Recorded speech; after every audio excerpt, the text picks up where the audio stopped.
Hi class, welcome to class 4 of International NGOs, and in this class we will focus on the human rights discourse, activism and the role of international NGOs, looking at Amnesty International as the case study.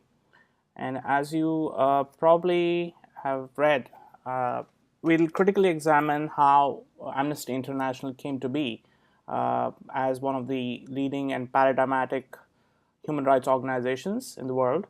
And related to that, I think the bigger question to ask really is what role do INGOs play, especially those that have a global influence, and how does sort of a Western value framework in terms of human rights discourses and related ideas, how do they play out in other countries?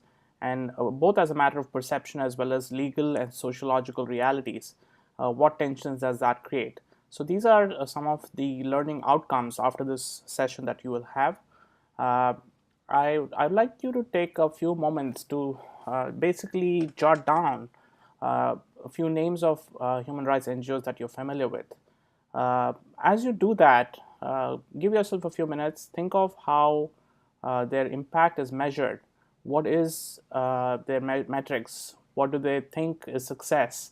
How do they define what is a good campaign or what is a good strategy?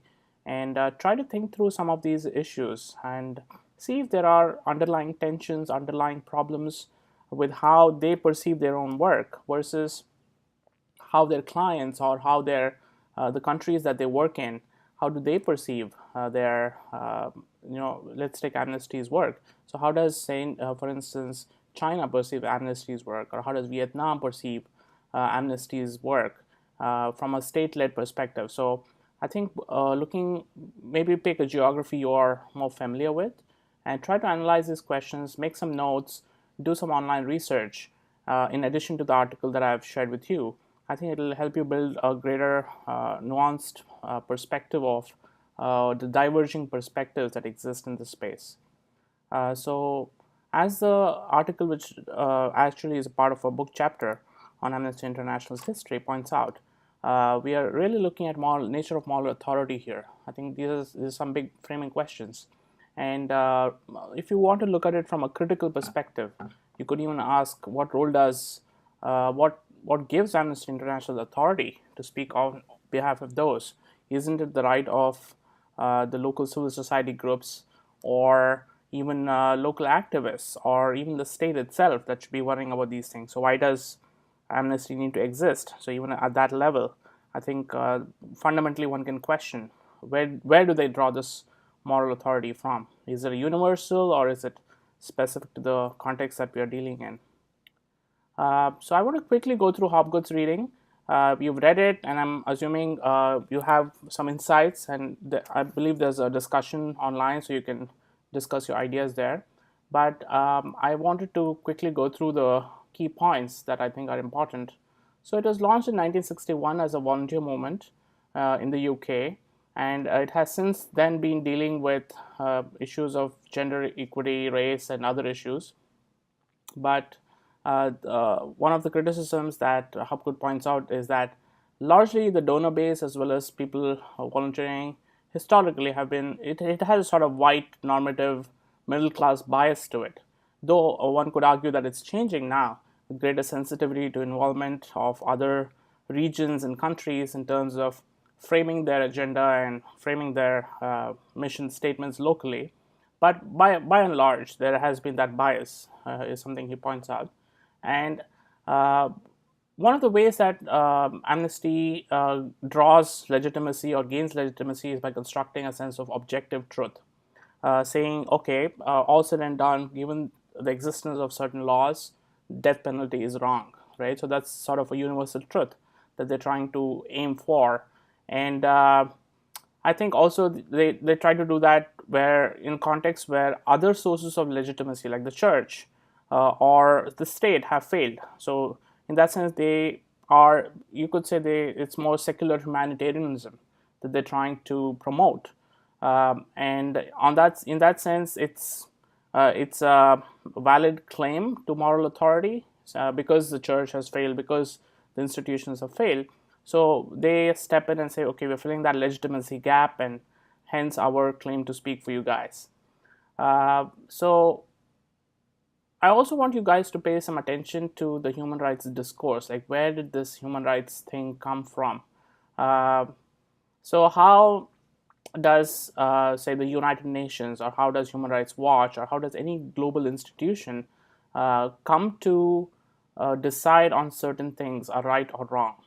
So this discourse is tenuous. By that I mean it has not been accepted fully by all countries around the world, as you probably well know. So the varying degrees of acceptance or denial by various nation states, including the United States, which has not signed on to many treaties, including on capital punishment and others, which many of the EU countries have. There isn't complete acceptance of the human rights discourse, say in the Middle East, that we are that the region that we are seeing a lot of turmoil.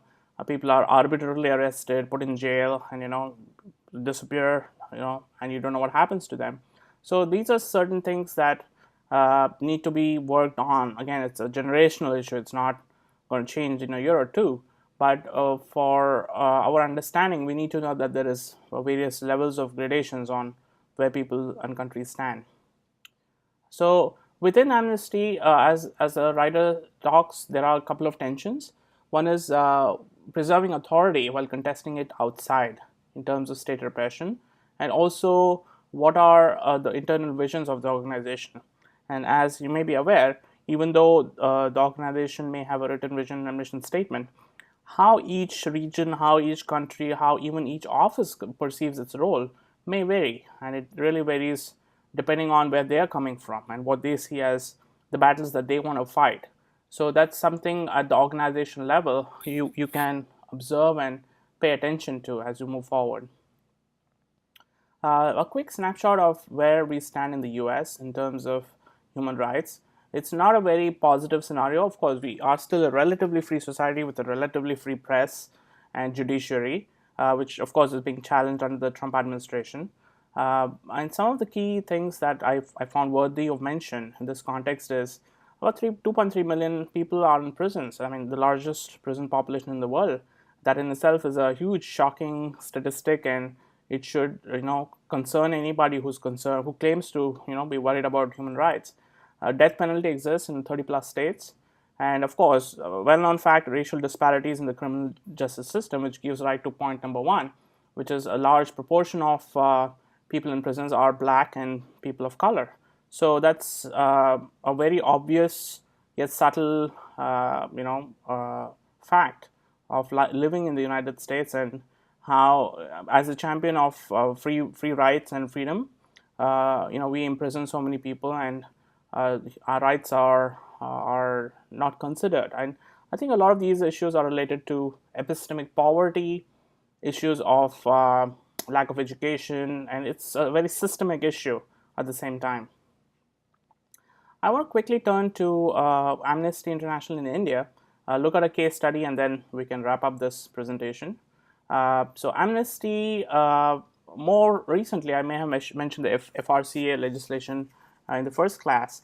So there was a change in legislation in terms of funding, foreign funding of NGOs in India, and the Indian state is specifically targeted those working in the human rights space, because they felt these NGOs were meddling in the affairs of the state.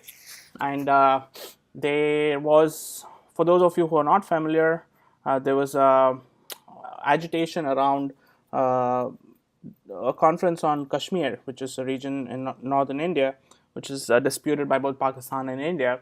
And following this conference that Amnesty International held about extrajudicial killings and other violations by the Indian State Army, so the state actually accused Amnesty of doing anti-national activities, and hence there was a crackdown on Amnesty. I believe the office was closed. They have an office in Bangalore, it is South India, which was closed for almost 3 to 4 months. And of course, they couldn't receive money or other resources. So a quick snapshot of that article. So this is, they're accused of sedition now. Since then, things have sort of calmed down a little bit. they're slowly getting back on their feet and trying to do what they can, but the situation still remains pretty tenuous.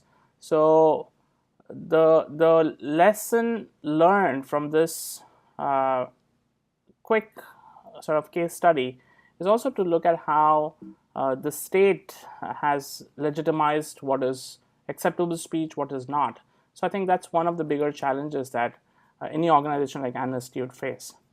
So with this, I leave you with the discussion and other ideas, and hope to catch up with you in person on Tuesday. Until then, feel free to email me, and have a good weekend. Thank you.